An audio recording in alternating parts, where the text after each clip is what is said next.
The Rams have control of their own destiny in the race for the playoffs. Juan Soto off the board for the Dodgers, and USC returns to Sin City for its bowl game. Good morning. I'm James. This is your daily dose of sports and snark for the greatest sports city in the world, Los Angeles. This is the faithful Angelenos Morning Report. It's December 9th, 2024, and I am happy to report that with the last 15 or so minutes, the hangover that I had from going to MLS Cup final has finally lifted. I feel almost human. It is December 9th, 2024. Welcome to the Sanctum Sanctorum of LA Sports. By the time you see this clip, I'm going to be on a plane heading north for work, which of course sucks for me. But we always start our days off right by talking about the glory, the sunum bonum that is LA Sports. And if you like being in the know about LA, click the like button. Click the subscribe button. There's a notification bell. Hit that. It'll let you know when we drop new content. Sharing is caring. Let people know we exist, and by all means comment. Now, before we go through the news notes, we have an expanded look at the scoreboard. Rams 44, Buffalo 42. Don't get into a shootout with Sean McVay. I don't care if it's Josh Allen passing for 3 touchdowns and rushing for 3 more, and it's allegedly historic. Don't get into a shootout with Sean McVay. Patrick Mahomes tried to get into a shootout with Sean McVay. That was a few years ago. Chiefs took the L. I mean, getting into a shootout with Sean McVay is his happy place. Buffalo comes in with a 7-game winning streak, but forgot to include in their luggage a plan to shut down Puka Nacua and Cooper Kupp. Whoopsie! Matthew Stafford threw for 320 yards. Nacua gets 162 of those receiving yards, a touchdown catch, a touchdown run. Kupp, meanwhile, 92 yards receiving, also a touchdown. Kyren Williams rushed for 2 more scores. The Rams remain a game out of first place in the NFC West, but they actually control their own destiny. If they are still a game behind Seattle on the last day of the regular season, the Seahawks come to LA. The Rams win. Yeah, the record is tied, but the Rams swept the season series in that instance. They would take the division. They would take the playoff berth. Keep in mind, the Rams got hot toward the end of last season to get into the playoffs, and it's really tempting to get those same kind of vibes. But a lot of that is going to depend on how they fare against San Francisco on Thursday. Meanwhile, over in the Midwest, Kansas City 19, Chargers 17. Matthew Wright banked a game-winning field goal off the upright as time expired, and the Kansas City Swifties pulled the rug out from under the Bolts.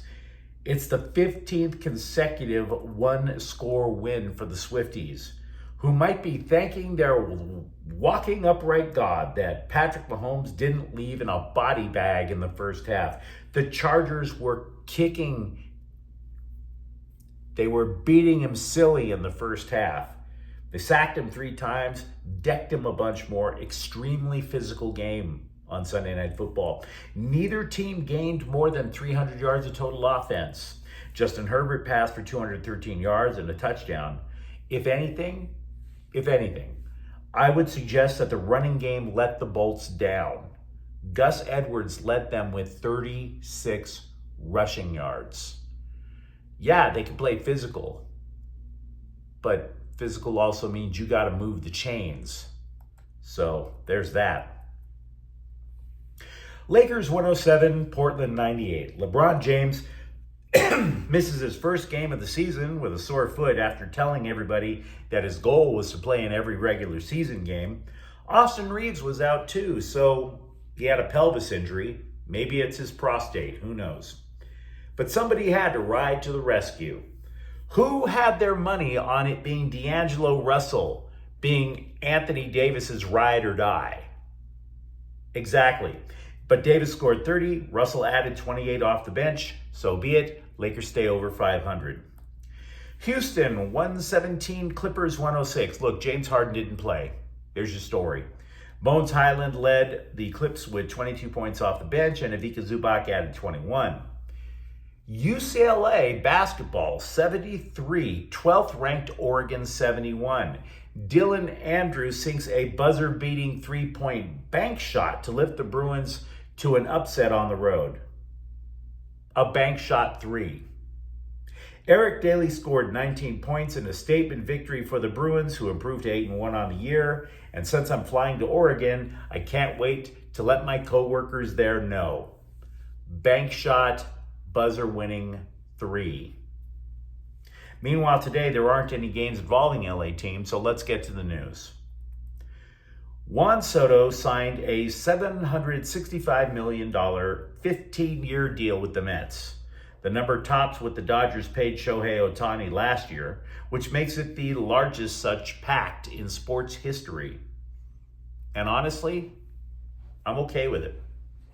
I really am, for a variety of reasons. Do you really think that this makes the Mets better than the Dodgers? Next season, the Dodgers' problem for next year is twofold, in my opinion. Complacency, that's always a possibility. Repeating is difficult. And of course, their deep, unrequited love for injuring pitchers. I don't know why they love doing that so much. But come on. Juan Soto, while making the Mets better, yeah. That lineup is not better than LA's. Sorry. And by the way, none of the money in the Soto deal is deferred, which means that the Mets will at some point be under financial strain to improve their roster elsewhere. This was their big shot. Go right ahead. And I'm assuming that the Dodgers saw the writing on the check and the wall, because they swiftly went to plan B within an hour or so before the Soto deal was announced. A little earlier, they did add an outfielder, former Giant Michael Conforto. It's for a year, $17 million. The dude's numbers overall, honestly, not particularly compelling. He had an average last year of .237 with 20 home runs, but the dude wound up hitting so much better on the road. Oracle Park has a way of doing that. He's also a lefty corner outfielder, so the Dodgers outfield at the moment looks like Conforto, Tommy Edman in center, and Andy Pages. And please take note, we've been keeping track of all the Dodgers off-season hot stove rumors, right? All those hot, steamy, some would say moist, hot stove rumors. None of them mentioned Michael Conforto. So, yeah. Everybody wants the clickbait. That's why you always see the big names on this rumor board. Everybody wants the clickbait. Dodgers don't care about your stinking clickbait. Meanwhile, they also re-signed reliever Blake Trinan to a 2-year contract worth about $22 million. Trinan was a monster out of the Dodgers bullpen. He had an ERA of 1.93, 56 strikeouts, and 46 2/3 innings. Later this month, it's back to where it all began for USC football, when we were all so naive and optimistic. Myself especially, I can't front. I was there. I saw that upset victory over LSU, totally predicting bigger things for the Trojans. Boy, was I wrong. Totally admit it. I got sucked in. Instead, the Trojans are going to return to Las Vegas to face Texas A&M in the Las Vegas Bowl on December 27th. Lincoln Riley is the first USC football coach, though, to get the Trojans to bowl games in 3 consecutive seasons since Pete Carroll, which is not to say Riley is on Carroll's level. I'm not going there. It is to say that everybody USC hired until this point has been extremely cringe. Hell, it took Lane Kiffin, Ed Orgeron, and Steve Sarkisian to crash and burn at Heritage Hall before reviving their careers elsewhere. Or at least in Sarkisian's case, to sober up and revive his career. Now, having said that, I admit being very interested in this game because we have no idea who the hell's going to play. If you recall, last year, Caleb Williams sat. He was the consensus top pick for the upcoming NFL draft. And he was thinking, why would I risk it against Louisville? And I agree with that. I do. Not that the top guy for the upcoming draft will be playing in the Las Vegas Bowl, but the transfer portal is open until the end of the month. That is a lot of time to think through your options and decide if you're going to wind up playing. But I do believe that there will be players that matter for SC on the field. Jaden Mayava needs to impress because he wants to go into next season as the number one guy. Woody Marks is likely out after getting injured against Notre Dame. That means Quentin Joyner will get an audition as the Trojans' lead back. And by the way, on defense, Eric Gentry and Kamari Ramsey are reportedly going to play. So yeah, it's interesting. I'll watch. I'm not sure I'm going to pay 3 figures to be there in person, but I'll watch. Also, tight end Cade Eldridge entered the portal, which officially opens today. At least 8 Trojans are going to be on that market. Now, as for Eldridge, he caught 3 passes this year for 19 yards. We go through and talk a lot of garbage about the scribes on this channel, I admit that. But normally I'm not one of those, oh, we should be so offended at this column. I'm not that type of guy. We can think the scribe is an idiot, but offended, not so much. So it is with that in mind that I bring you Matt Doyle of MLSsoccer.com. Now, I don't have it in for the guy. Never met him. Seems to be pretty thorough. But he thinks that the Galaxy, the MLS Cup champion Galaxy, are maybe 5th favorite team to win it all next year. He actually likes LAFC's chances better. I poop you not. Here is his argument.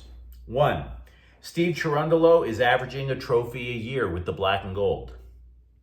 2, Doyle is still buying into Olivier Giroud after the guy scored just 1 goal last year. 3, Doyle is predicting Antoine Griezmann of Atletico Madrid will sign. To which I say, that's a hell of a lot of ifs. That is a lot of ifs. Here is something that's not an if. They have multiple starters on the back line who are out of contract. They're going to have to also put in a lot of work to rebuild their midfield. Because you can have an amazing group of strikers, but if you have no one to feed them the ball, that ball ain't getting into the net. And by the way, if you look at that roster right now, if you kick a ball down the middle of the field, there's not a center back to stop it from rolling into goal. So let's not get premature with this. Just saying. The Kings have put defenseman Caleb Jones on waivers. If he clears, he will be on the next Metrolink out to Ontario. And we mentioned earlier about USC football and who's going to play, who's not going to play. UCLA linebacker Oluwafemi Oladejo will play in the Senior Bowl in Alabama. To which I say, sir, I'm sorry. You're going to Alabama. Man, that sucks. But you let me know what you think in the comments thread. Are you optimistic about the Rams' odds to take the NFC West and get that automatic playoff berth now? Are you verklempt or happy that the Dodgers haven't signed Juan Soto? And if you enjoyed the content, don't forget to subscribe to Faithful Angelenos. We talk LA sports every single day here. Thank you for watching. I'm James. We'll be back tomorrow. Faithful Angelenos is a Kian Cortel Queso production. Take care.